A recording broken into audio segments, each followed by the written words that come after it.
Vamos a leer entonces Santiago capítulo 1, del 13 al 15, con la bendición del Padre, del Hijo y del Espíritu Santo. Amén.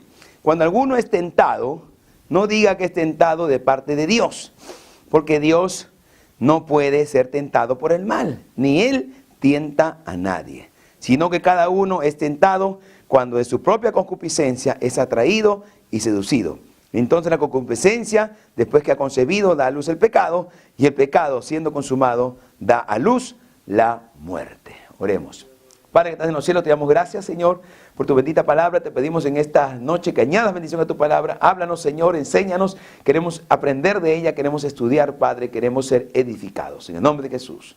Amén y amén. Tome asiento y siga alabando al Señor. Hoy vamos a hablar un tema muy interesante, que es importante conocerlo. Amén. Es acerca de la tentación, ¿no? ¿Qué cosa es la tentación? Tentación, pues, es una condición o circunstancia exterior, o también puede ser un sentimiento o pasión interior que nos induce a hacer lo malo. Amén. Nadie ha escapado, pues, de la experiencia de ser tentado a hacer el mal. Amén. Y el ser tentado, en realidad, usted tiene que saber que no constituye pecado, sino lo que constituye pecado es ceder a la tentación. Usted sabe que la Biblia nos muestra que el mismo Jesucristo fue tentado.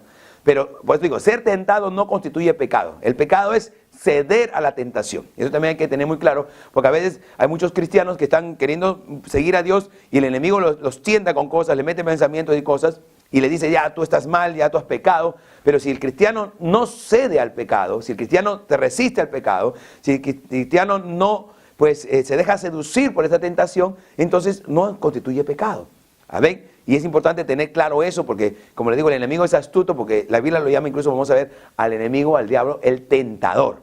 ¿Amén? Así que él es especialista queriendo tentar, así que es bueno conocer por eso este aspecto y esta enseñanza bíblica sobre la tentación. Amén. Entonces, vamos a ver cuáles son las fuentes de la tentación. Una de las fuentes primarias de tentación, pues, es el mismo Satanás. El diablo es una fuente de tentación. Él tienta, dice la Biblia. Vamos a ver Génesis capítulo 3, mire. Génesis capítulo 3, verso 1. 3:1, dice. Miren lo que dice ahí. Pero la serpiente era astuta, dice. 3:1, primer libro de la Biblia. Pero la serpiente era astuta, dice, más que todos los animales del campo que Jehová había hecho. La cual dijo a la mujer, ¿no? Con que Dios os ha dicho, no comáis de todo árbol del huerto. Aquí aparece uno de los primeros registros bíblicos sobre la tentación, ¿no? Cómo el diablo usa la serpiente para tentar a Eva, en este caso, ¿para qué? ¿Cuál fue la tentación? Desobedecer a Dios.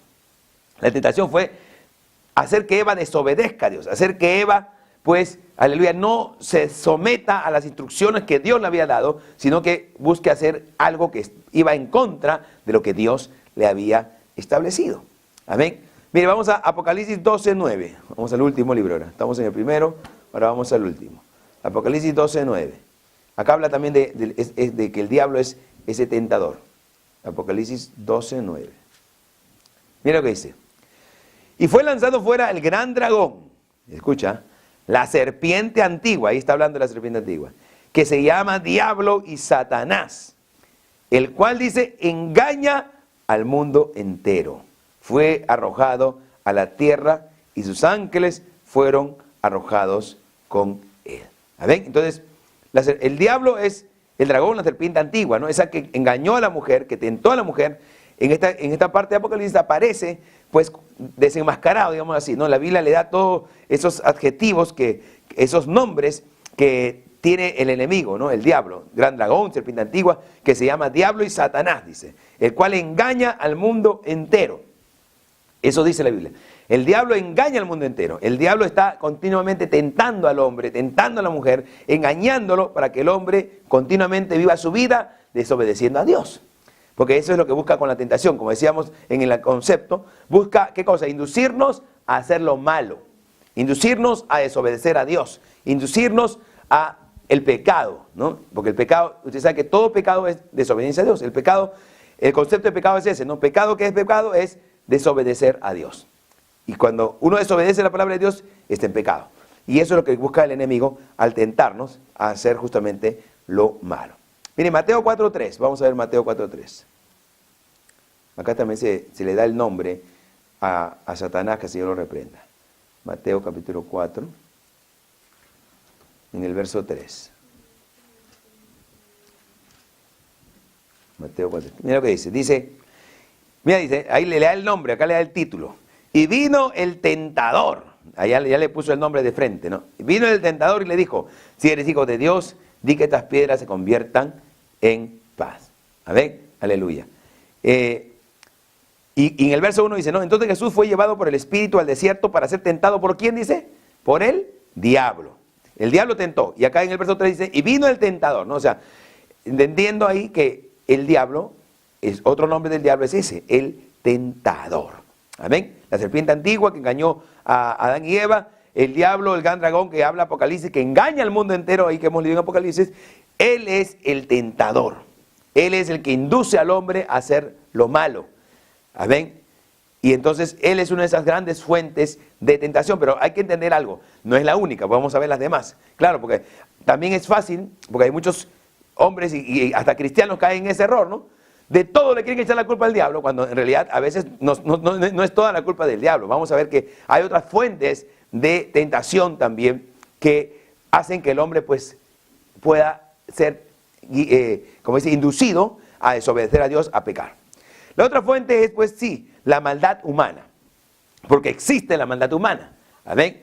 Muy aparte del diablo, pues que sí tienta a los hombres para que desobedezcan a Dios, también la misma maldad humana y los hombres que no son robots, que tenemos ese libre albedrío de elegir lo que queramos hacer, en ese libre albedrío, entonces el hombre, muchas personas pues desarrollan la maldad humana. Amén. Gente que en su naturaleza caída, pues se convierten en gente mala, gente que nos puede ser de tropiezo, gente que nos quiere tentar, gente que quiere que nosotros fallemos, gente que no quiere vernos pues sirviendo a Dios, gente que no quiere vernos siguiendo el camino del Señor. Y eso es justamente usado, la maldad humana se usa para que el hombre sea inducido a hacer lo malo. Vamos a ver, mire, Mateo 22, 18. Mateo 22, 18. 18, mira lo que dice ahí. Dice, pero Jesús, conociendo la malicia de ellos, está hablando, ¿no?, de estos hombres, estos fariseos que venían a tentarle. Amén, aleluya.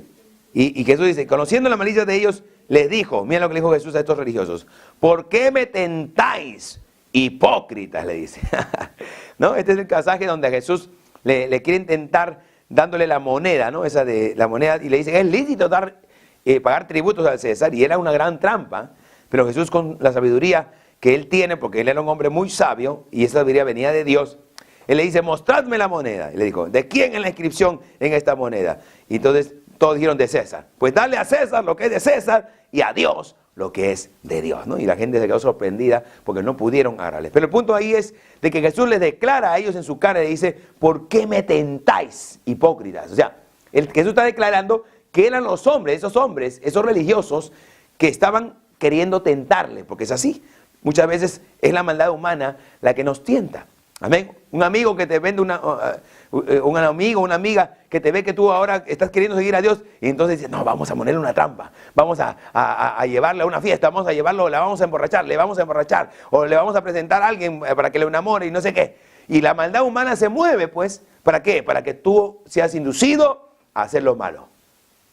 Mucha gente, hermano, se presta para eso.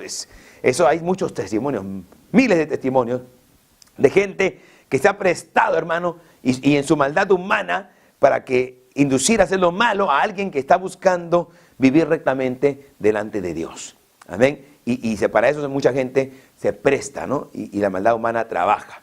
Mire, vamos a Marcos capítulo 12. Por eso que hay que seleccionar con quiénes son tus amigos. Y es por eso que a veces cuando hay gente que no me es de bendición, que yo entiendo que hay maldad humana en ellos, mejor me alejo, ¿no? Por eso que es mejor alejarse de amigos que tienen esa maldad que yo sé que tengo un amigo que siempre me va a invitar a hacer lo malo, entonces ¿qué hago yo andando con él? Pues, ¿no? Entonces tengo que evitar esa fuente de tentación, porque siempre me va a inducir a hacer lo malo. Entonces más bien tengo que buscar amistades que sí sean realmente más bien productivas y buenas, y que me insten más bien a hacer las cosas buenas.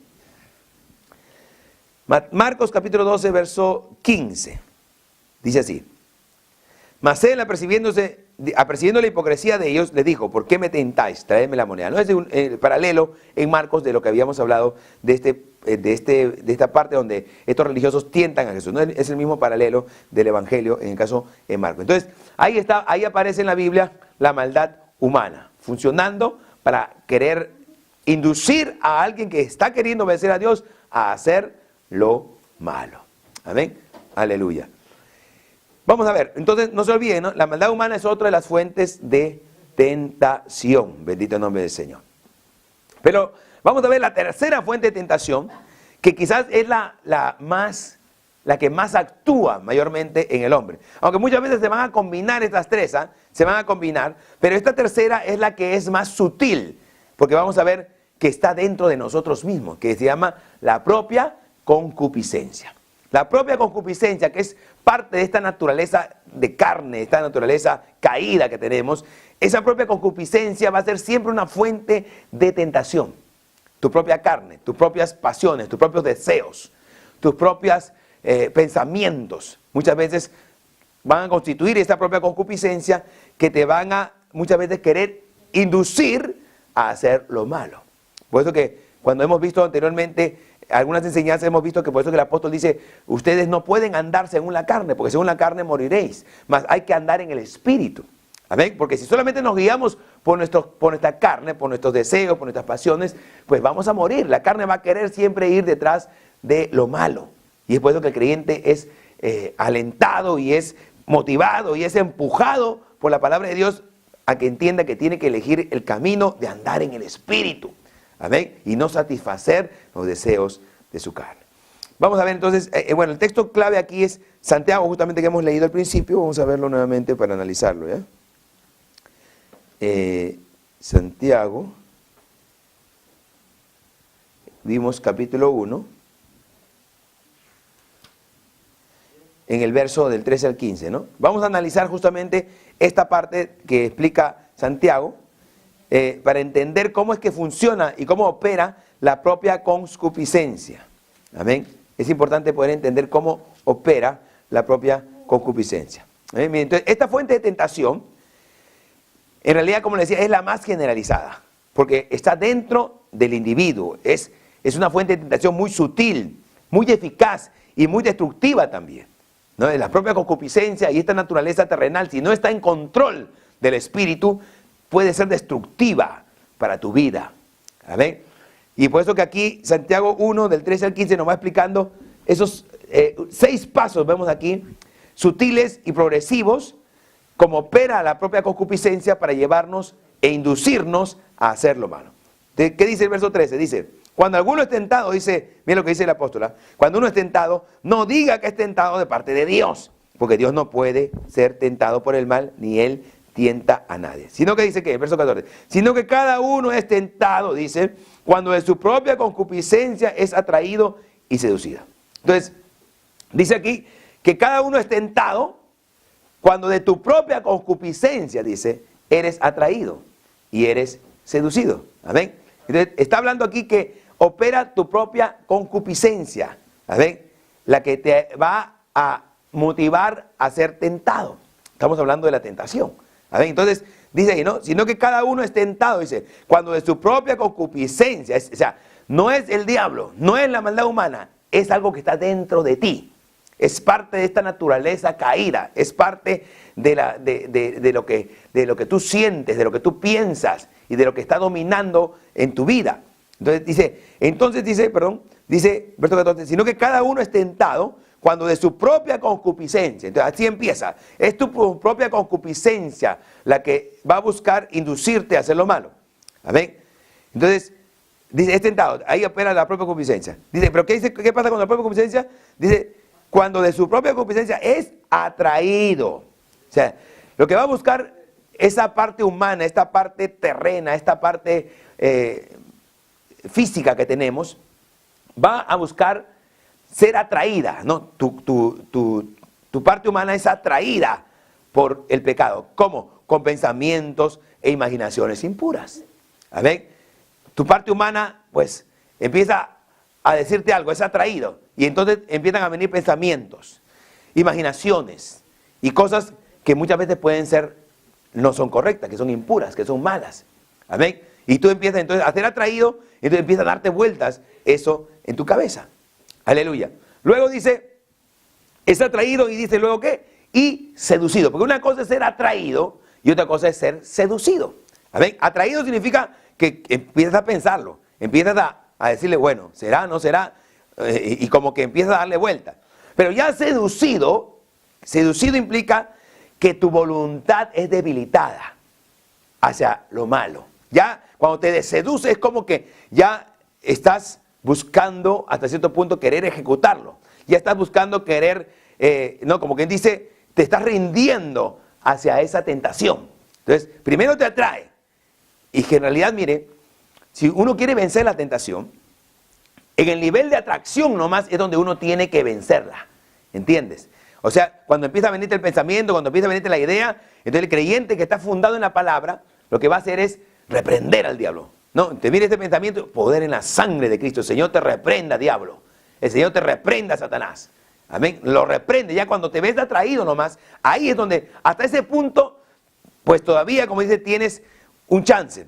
Aunque quizás hasta cuando eres seducido, si es que realmente, aunque cuando eres seducido, dice, ya tu voluntad ha sido debilitada. O sea, como que ya estás rindiéndote a eso. En el nombre del Señor. Y entonces, a veces, en ese proceso también uno puede luchar contra eso. Y reaccionar y decir, no, ¿yo qué voy a hacer eso? No, ¿cómo voy a hacer eso? ¿Cómo voy a desagradar a mi Dios? ¿Cómo voy a hacer eso que yo sé que no agrada a Dios? ¿Cómo voy a hacer eso que yo sé que es pecado? ¿Cómo voy a hacer eso que yo sé que no es un fruto del Espíritu, que no es algo que viene de parte de Dios? Entonces uno hasta ahí, en ese punto puede sacudirse, como que dice, y reprender al diablo y ya, apartarse, ¿no? Y entonces, hasta ese punto todavía tenemos, como dice, un chance y no se constituye pecado porque no hemos caído todavía en la tentación.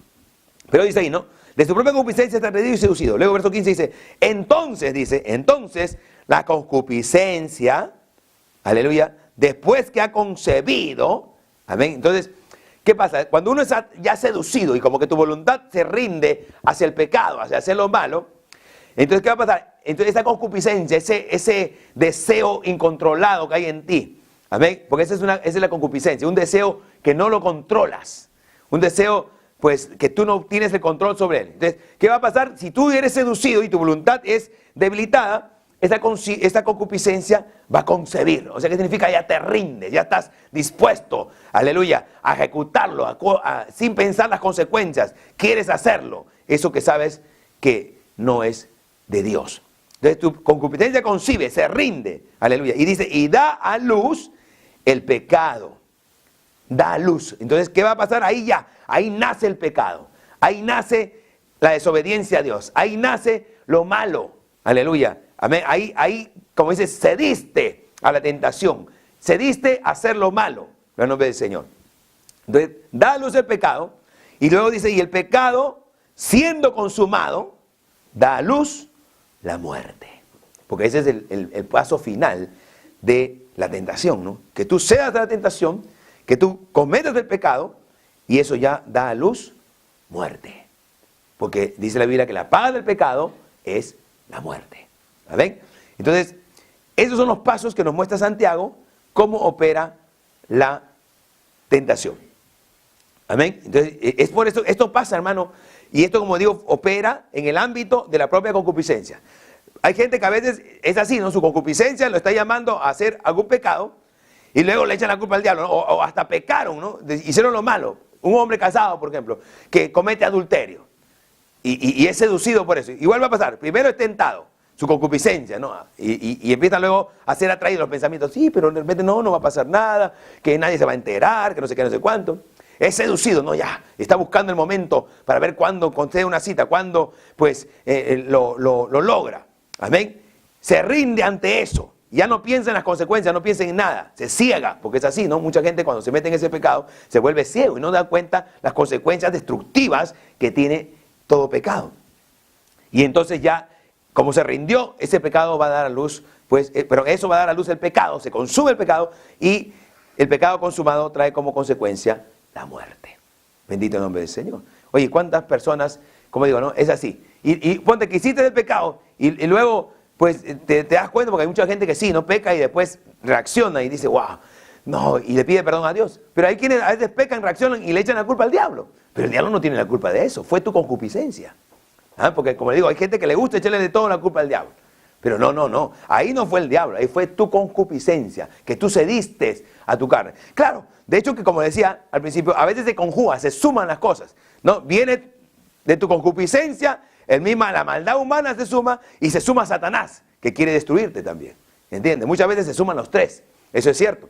Pero como le digo, el punto más generalizado aquí es que muchas veces las cosas más malas nacen en nuestra propia naturaleza. Por eso que el creyente tiene que tener eso que la Biblia dice, dominio propio. Amén. Y eso viene justamente como un fruto del Espíritu Santo. Y como fruto del Espíritu Santo, entonces tenemos por eso que buscar las cosas del Espíritu. Es la única manera en tener control sobre nuestras pasiones, sobre nuestros deseos, y para poder, pues, estar atentos a cualquier tentación que el enemigo puede venir de Satanás, que puede venir de la maldad humana, o puede empezar a florecer de nuestra naturaleza terrenal. Pero el creyente la tiene que detectar y no dejar que eso, pues, ni siquiera te seduzca, ¿no? Sino ya cuando simplemente eres tentado o eres atraído y hay algún pensamiento, en el nombre del Señor te reprendo, diablo. En el nombre del Señor te echo fuera, diablo. Amén. Pero son las tres fuentes de tentación. Aleluya. Que bueno, es muy interesante y necesario que el creyente las conozca y pueda entender que eso va a ser usado siempre. ¿Para qué? Para inducirnos a hacer lo malo, para inducirnos a pecar, a fallarle a Dios. Y la paga del pecado, pues, es la muerte. Bendito nombre del Señor. Porque la Biblia dice claramente, pues, que claro, el cristiano, el que realmente ha conocido a Dios, pues ya no quiere pecar. Aleluya. No significa que no pueda, podemos pecar, pero no queremos.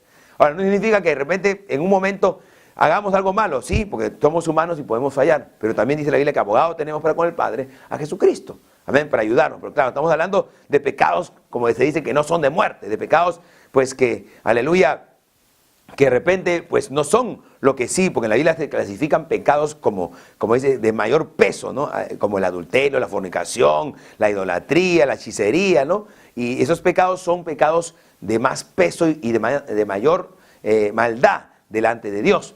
Pero igual, ¿no? Para Dios el pecado es pecado. Hasta una mentirita blanca que tú puedes decir, al final es pecado. Y el creyente no puede acostumbrarse a ser un mentirosito, aunque sea blanquita la mentira. ¿Amén? No puede acostumbrarse, ¿no? Porque lamentablemente hay creyentes que, por eso que digo, que no analizan esto y no están al tanto de su consagración a Dios, que fácilmente mienten, fácilmente engañan, fácilmente dicen mentiras. ¿Amén? Y muchos creyentes no se dan cuenta y cada día dicen muchas mentiras. Entonces, un creyente real que ha creído en el Señor, pues, hermano, no, ese creyente no puede mentir así de seguido.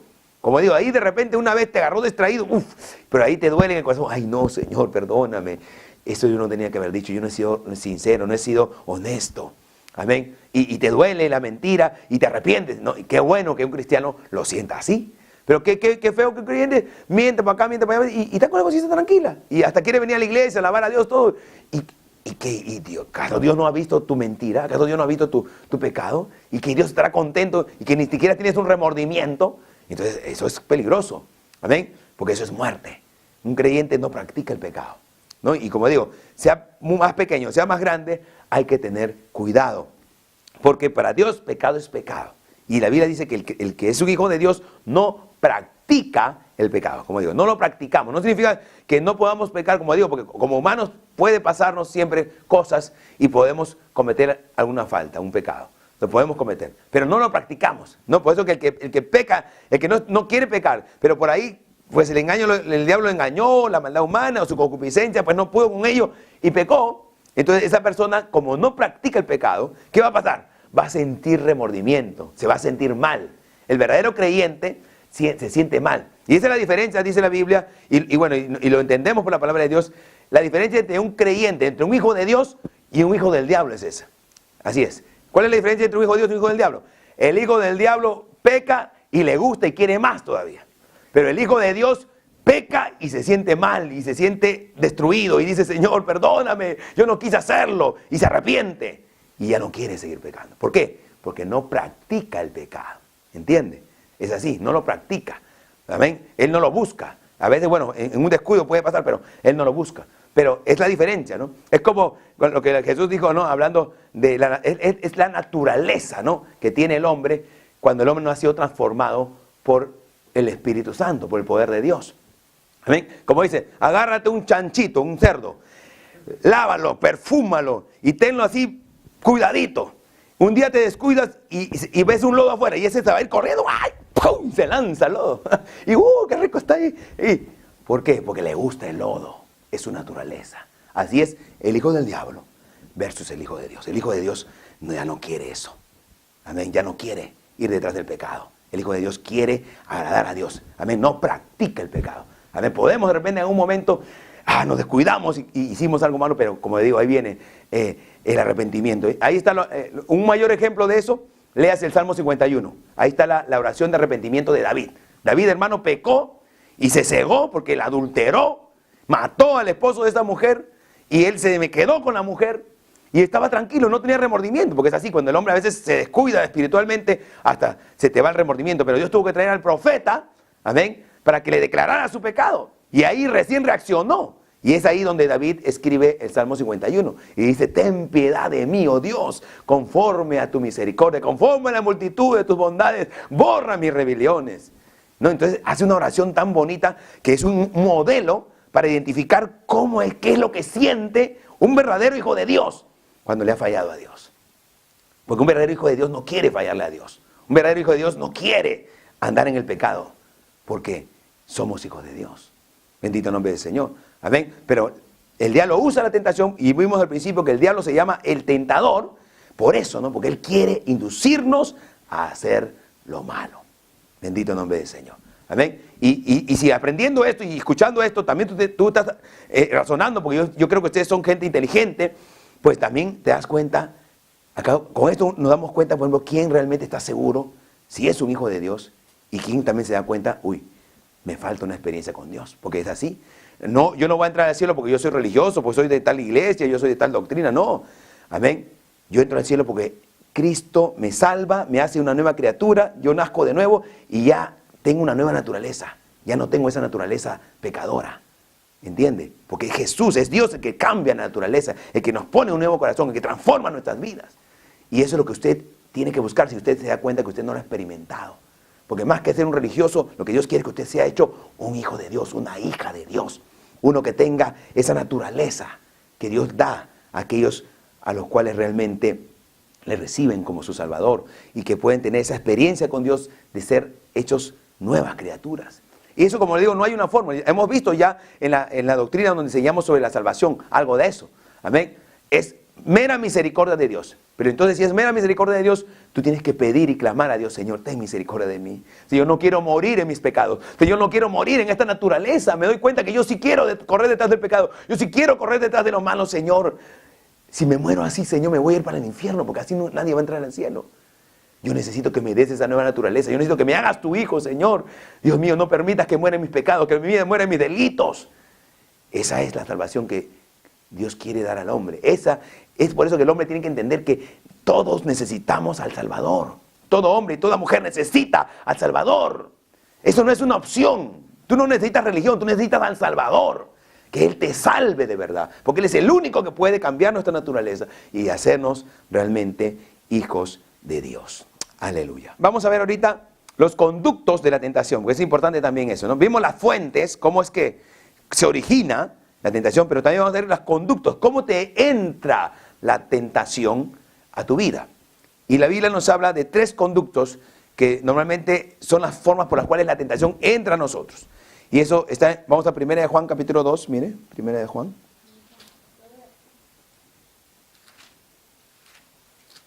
1 de Juan capítulo 2, vamos al verso 16, 2:16. Mira lo que dice, 1 de Juan, esto estamos 1 de Juan, no el Evangelio, sino primera. Dice, 2:16, Porque todo lo que hay en el mundo, está hablando el apóstol Juan, dice, todo lo que hay en el mundo, los deseos de la carne, los deseos de los ojos y la vanagloria de la vida, que dice, no proviene del Padre, sino del mundo. Luego dice, y el mundo pasa y sus deseos, pero el que hace la voluntad de Dios permanece para siempre. Entonces mire, el apóstol ahí usa este detalle de tres cosas que entendemos son los conductos de la tentación. El deseo de la carne es un conducto de tentación. Por el deseo de tu carne, el diablo va a querer usarlo para tentarte, ¿no? Es el conducto, por ahí quiere meterse. Deseo de la carne.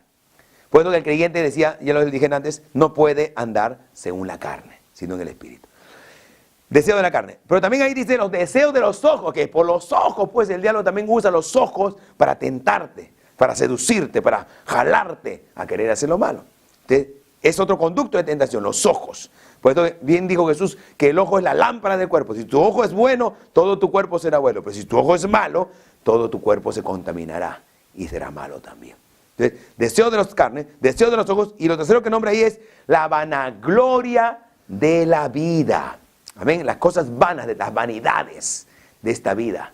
Las cosas superfluas de esta vida muchas veces nos seducen y nos atraen y nos quieren mover a hacer lo malo. Nos inducen a hacer lo malo, ¿no? Las modas de este mundo y todas esas tendencias que muchas veces aparecen en este mundo, muchas veces esas cosas no nos inducen a lo bueno ni a buscar a Dios, sino nos están induciendo a hacer lo malo. Miren, entonces estos tres conductos fueron, estos fueron los conductos o los canales, diríamos, ¿no?, de tentación que Satanás usó con Eva en el Edén. Y también fueron los tres conductos que usó Satanás con Cristo en el desierto. Vamos a ver que el diablo sabe usar estos tres conductos para tentar. El primer ejemplo está Eva, ¿no?, que ahorita lo vamos a analizar, y también Cristo mismo, cuando es tentado en el desierto, Satanás usa estos tres conductos, el deseo de la carne, el deseo de los ojos y la vanagloria de la vida. Lo cierto es que Eva fracasó, porque Eva se rindió ante la tentación, pero lo que tenemos también en la Biblia es que Cristo venció, ¿amén? Y nosotros hoy en Cristo también podemos vencer. Esa es la ventaja que tenemos hoy nosotros. Cristo venció y la victoria de Cristo es tuya también. La victoria de Cristo es mía también. Y así como Cristo venció, tú y yo podemos vencer la tentación y podemos ser capaces, pues, de mantenernos en obediencia a Dios. Vamos a analizar entonces cómo fue que tentó el diablo. Primero usó el deseo de la carne, ¿no? Dice que a Eva, ¿qué le dijo? Dice, y vio la mujer que el árbol era bueno para comer. Amén. El deseo de comerlo, el deseo de la carne. No lo usó. ¿Qué será? ¿Qué será? ¿A qué saberá? Uy, se ve rico esa fruta. Se ve rico, ¿no? Entonces como que le usó el deseo de su carne para que ella ceda a la tentación de desobedecer a Dios. Y a Cristo también le dijo así, ¿no? ¿Qué le dijo a Cristo Satanás? Si eres el Hijo de Dios, le dijo, di que estas piedras se conviertan en pan. Jesús tenía 40 días ayunando, tenía hambre. El deseo de su carne quería comer. Y Satanás le dice, le tienta, si eres Hijo de Dios, di que estas piedras se conviertan en pan. Alabanza al nombre del Señor. Amén. Pero Jesucristo, que sí entendía que se puede vencer la tentación, ¿cómo venció a Satanás? Le dijo, escrito está, no solo de pan vivirá el hombre, sino de toda palabra que sale de la boca de Dios. Ahí, con la espada del Espíritu, que es la palabra de Dios, lo venció. Primer round, ¡flum! No pudo con el deseo de la carne. Le cerró. Por eso que es bueno tener la palabra. Deseo de los ojos. Mire, ¿qué le dijo el Satanás a Eva? Le dijo, serán abiertos vuestros ojos. Amén. Y serás como Dios, le dijo. Si comes del fruto, vas a ser como Dios. Tus ojos se abrirán. Amén. Usó el deseo de los ojos para seducir a Eva. Y Eva cayó, lamentablemente.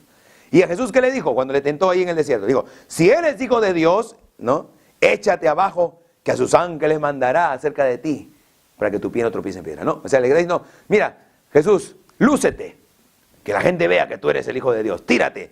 Y la Biblia dice que los ángeles no impedirán que tú, pues, caigas. ¿Pero qué le respondió Jesucristo? Satanás, escrito está, no tentarás al Señor tu Dios. ¿Amén? Aleluya. Y lo venció también ese deseo de los ojos.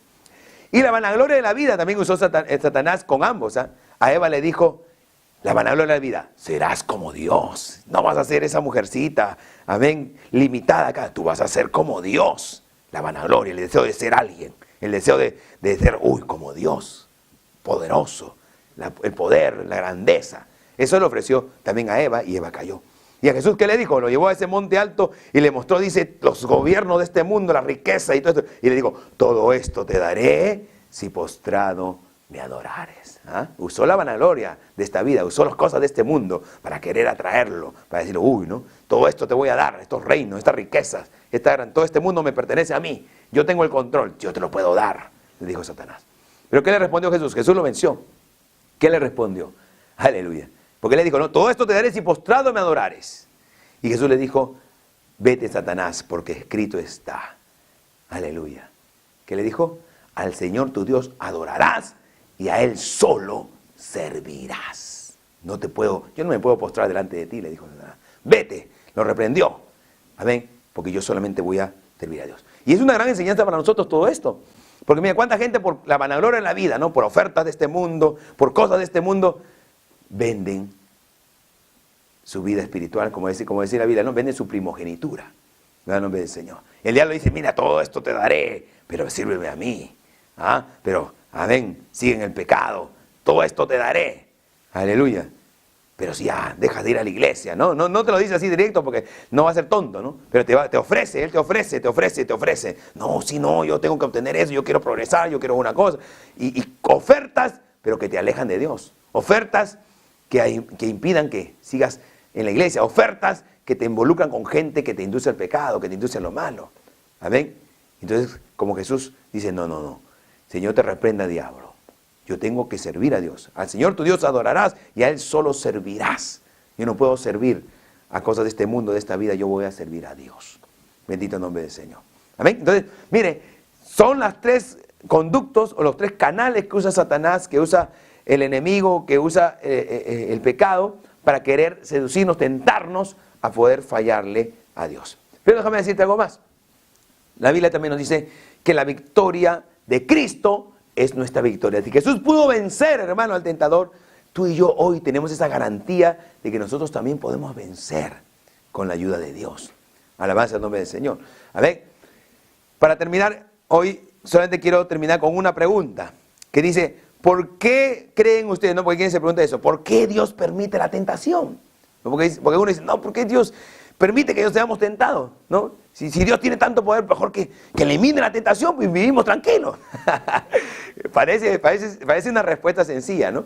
Pero vamos a ver qué dice la Biblia, pues, ¿no? ¿Por qué Dios permite la tentación? En realidad, hay varias razones que nos muestra la Biblia por la cual Dios permite la tentación. Vamos a ver solamente una de ellas hoy, porque ya no nos alcanza el tiempo. Pero vamos a ver solamente una de ellas. ¿Por qué Dios permite la tentación? Primer punto sería porque la tentación o el ser tentado desarrolla el carácter y la fe. ¿Entiende? Dios permite la tentación para que desarrolles tu carácter cristiano, para que desarrolles tu fe. ¿Amén? Es que eso es un método que hasta en el mundo lo usamos. En el nombre del Señor, ¿no? O sea, si tú quieres probar a alguien que está avanzando y está aprendiendo, ¿qué le hacen? Ustedes están estudiando inglés, te toman la prueba. Te toman el examen para ver si realmente estás aprendiendo, para ver si realmente estás captando, para ver si realmente estás en la línea de lo que se te ha enseñado. Igual Dios permite lo mismo, permite la tentación porque nos está probando. A ver, para ver si estamos tomando esa firmeza, ese carácter, ese fundamento que Dios quiere que tengamos, para ver si nuestra fe está creciendo. Y lo cierto es que, mira, déjame decirte, aleluya, que cuando el creyente es tentado y vence la tentación, tu fe crece. De verdad que sí. Si tú aprendes a vencer cada tentación, que por más pequeñita, y evalúa hasta la más pequeñita que haya, y la venciste, y si tú la analizas bien y te pones en Dios, eso te ayuda a crecer tu fe. Tú dices, y muchos creyentes lamentablemente no han aprendido esto, sino que siempre el diablo sabe por dónde agarrarle, porque el diablo nos conoce. Si le hemos servido tantos años de nuestra vida cuando no éramos creyentes, él sabe por dónde agarrarnos, él sabe nuestros puntos débiles, él sabe por dónde cojeamos, como dice, ¿no? Y va a querer tentar. Pero el punto es que hay mucha gente que el diablo sabe eso y las personas no tienen esa capacidad, con la ayuda de Dios, de vencerlo. Sino que siempre ya, el día cuando me decido a buscar de Dios, el diablo dice, como hay muchos, no sé si usted ha visto, hay unos que dicen, ¿no? Que el diablo tiene estrategias hasta por números. Dice, esta persona Se decide buscar a Dios. No. Los demonios se pasan la voz y dicen, no, apliquemos la estrategia 531, que esa es la que es su punto débil de él. Y ya sabe el diablo cómo te va a meter algo para bloquearte. Y ya, desistas de ese propósito de buscar de Dios, de meterte con Dios. Porque el diablo sabe. Pero ¿qué pasa? Cuando el creyente se apercibe de esta realidad, de que Dios permite la tentación y que pues no podemos ceder a ella, entonces, y el creyente decide luchar, cuando tú lo vences al enemigo, tú te das cuenta de que es que no es el enemigo lo que parece. Porque algunos piensan y dicen, ¡oh, el diablo! ¡Ay, qué miedo el diablo! No. Un verdadero creyente, un verdadero hijo de Dios que cree en la Biblia, ¿sabes qué? No le teme al diablo. La gran verdad. Sino, por lo contrario, un verdadero creyente que realmente cree la palabra y tiene fe en ella, el diablo te tiene miedo a ti. Te lo aseguro. Yo sé que el diablo me tiene miedo. ¿Amén? Porque cuando hay un creyente que sabe la palabra, él va a pensar 2 veces para tentarte, te lo aseguro. Y va a prepararse mucho si quiere tentarte. Pero el que está cimentado en la palabra, el diablo va a saber, porque cada vez que lo tiento, más bien crece espiritualmente. ¿Por qué? Porque me vence. Cuando tú vences la tentación, tú creces, tu fe te fortalece. Aleluya. Una de las primeras experiencias, con eso quiero terminar, que yo tuve, recuerdo cuando yo estaba recién convertido, yo estaba jovencito, 17 años tenía, estaba metido y me empecé a meter en la iglesia y de verdad que Dios cambió mi corazón, Dios me hizo una nueva criatura. Y me vino la tentación. A ver, ¿qué fue? De que yo llegué a mi casa y en la noche se me presentaba un demonio y me cogía de las manos y me cogía del cuello y me cogía la pierna y yo empecé a tener miedo y el enemigo me decía, ya ves, por ir a la iglesia te está pasando eso, ya no vayas a la iglesia.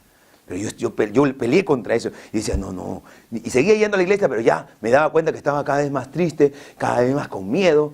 Y como que iba a ser peor, iba a ser, no, si sigo en esto, me va a agarrar peor, de repente hasta me puede matar. Porque eso es lo que quiere el diablo que pensemos. Pero por eso ahí está la importancia de venir a la iglesia y de escuchar la palabra. Porque si te enseña la palabra dice, es la que produce fe en el creyente. Entonces, yo ya estaba así medio, así como que, ay no, seguiré yendo a la iglesia, no, estaba con miedo, no le había contado a nadie lo que me estaba pasando. Pero un día llego a la iglesia, estaba así medio desalentado ya. Llego a la iglesia, recuerdo, y entonces mi pastor empieza a predicar, ahí no, empieza a enseñar. Y entonces yo estaba diciéndole al Señor, ¿qué hago? ¿Qué hago? Y entonces ahí viene la respuesta de Dios, porque Dios nos habla, hermano. Si tú dices, Señor, háblame, Dios siempre te va a hablar y vas a encontrar un consejo que te va a ayudar para tú poder seguir en victoria. Mi pastor está predicando y empieza a predicar. Yo estaba nuevito, como digo, tenía poco tiempo en la iglesia. Y mi pastor empieza a dar esa enseñanza donde dice, ¿no? Que la Biblia dice que ni un cabello de tu cabeza que cae a tierra, si no es por la voluntad de Dios. Así dijo mi pastor. Y yo digo, así que déjame decirte que si tú eres un hijo de Dios, el diablo no te puede tocar ni un cabello si Dios no le permite. El diablo nunca va a poder acabarte, destruirte, no puede matarte, porque él no tiene potestad sobre ti si tú eres un verdadero hijo de Dios. Y entonces cuando yo escuché eso, abrí mis ojazos y dije, así era la cosa, está bueno. Entonces dije, ya. Me fui con fe a mi casa, me fui con fe y esa noche me eché a dormir. Me eché a dormir, hermano, y vino el demonio y me cogió de las manos. Yo recuerdo que y sentí hasta como un pie que me puso así en el pecho y como que queriendo asustarme. Y yo le dije, no. ¿Sabes qué, diablo? El Señor te reprenda, ya no me vas a asustar más. Yo sé que tú no me puedes hacer nada, así que olvídate, yo ya no te voy a hacer caso, yo no te voy a tener miedo. Así que si quieres, lárgate, porque ahora yo sé que yo soy un hijo de Dios y tú no puedes tocarme ni un cabello de mi cabeza, porque yo soy un hijo de Dios. Le dije así, y ¡blum! Me volteé y me eché a dormir. Y de ahí, hermano, nunca más me fastidió. Pero ¿qué pasó? Cuando terminó eso, yo me sentí fuerte, me sentí grande. Yo dije, el diablo no puede conmigo, no puede conmigo, aleluya. Entonces empecé a descubrir el poder que hay en creer la palabra. Y de ahí, hermano, me ha tentado de muchísimas maneras, pero siempre con la ayuda del Señor, ¡plá!, hemos vencido. Y entonces mi fe nuevamente más grande. Ya. Entonces, por eso digo, ¿no? El que cree la palabra y crece, el diablo piensa 2 veces para querer tentarte. Y como dice la Biblia, a los que aman a Dios, todo nos ayuda para bien. Cuando el diablo mismo parece algo malo y te está tentando y algo tan terrible, Dios lo hace así. Y terminas para bien. Y terminas tú fortaleciéndote, terminas tú creciendo, terminas tú siendo un mejor cristiano. Amén. Porque sí se puede vencer la tentación. Vamos a orar. Ponte de pie. Gloria al nombre de Jesús. Aleluya. Mi alma te alaba, Señor. Aleluya. Señor, te doy gracias, bendito Dios, Porque, oh Señor Dios mío, tú estás aquí, Señor. Tú nos has dado las armas para vencer al tentador, Señor. Tú nos has dado las armas, Señor, para poder adquirir esa victoria que en ti la tenemos. Porque tú venciste, Señor Dios mío, nosotros también podemos vencer. Te ruego, Dios mío, que ayudes, aleluya, a cada uno de mis hermanas y hermanos que están aquí, Señor. Oh, bendito Dios de la gloria. Yo no sé si el diablo ha estado, aleluya, haciendo contigo lo que quiere, lo nombre del Señor. Pero déjame decirte que tú puedes vencerlo. Tú puedes vencer al diablo, tú puedes vencer la tentación, pero necesitas buscar de Dios de corazón. Necesitas, aleluya, que Dios te haga su hijo, tu hija. Necesitas, lo nombre del Señor, entender que no puedes morir en tus pecados, que no puedes conformarte con una vida de pecador, sino que tú necesitas que Dios transforme tu corazón, que el Espíritu Santo trabaje en tu vida. Y verás cómo el diablo no te puede tocar. Y verás cómo tienes la sabiduría para detectar esas amenazas del diablo, esos ataques, esas tentaciones de la maldad humana, de tu concupiscencia. Y poderlas vencer en el nombre de Jesús, aleluya. Oh, mi alma te adora, Señor. Mi alma te adora, Padre. Señor, te pido por cada uno de estos hermanos y hermanas que están aquí. Oh, Señor, en el nombre de Jesús. Señor, ten misericordia de cada uno de ellos. Señor, tú has puesto en ellos el querer, porque estar aquí, Señor, ya el hecho de estar aquí, Señor, es un testimonio de que tú estás obrando, es un testimonio de tu voluntad, es un testimonio de que tú quieres hacer más con ellos, Señor. Que cada uno de ellos tengan la fe para creerlo, que no haya un pesimismo, que no haya un espíritu de derrota, no. Porque si Dios empezó la obra, dice su palabra, Él será fiel para completarla. Dios quiere completar la obra en tu vida. Dios quiere hacer de ti un guerrero espiritual. Dios quiere hacer de ti un hombre victorioso, una mujer victoriosa. Un hombre que vence al pecado, una mujer que vence al pecado. Eso quiere hacer Dios en tu vida, hermana, entiéndelo. Eso quiere hacer Dios en tu vida, hermano, entiéndelo, aleluya. Oh, tú estás aquí, Señor. En el nombre de Jesucristo, Señor, te ruego en esta hora que trates con cada corazón, Señor. El que es sincero, el que puede entender, el que puede, Señor, comprender lo que estamos enseñando. En tu nombre, Dios mío, te ruego en esta hora que tú rompas cadenas, rompe ataduras, desbarata toda del diablo, toda mentira salga de la mente. Que la mente de cada uno de los que estamos aquí sea llenada con tu palabra, Señor. Que nuestra mente sea llenada con tu palabra, oh Señor. Y que con esa palabra y esa espada del Espíritu, que es tu palabra, podamos vencer al tentador, podamos vencer toda tentación, Señor, y podamos, Señor, vivir una vida que te agrade a ti, Señor. Aleluya. Y sobre todo, Señor, tener ese privilegio inmerecido, Señor, de ser hechos hijos tuyos. De ser hechos, Señor Dios mío, hijos de Dios, oh Padre. Mi alma te alaba, Jesucristo. Gracias porque tú eres bueno, Señor.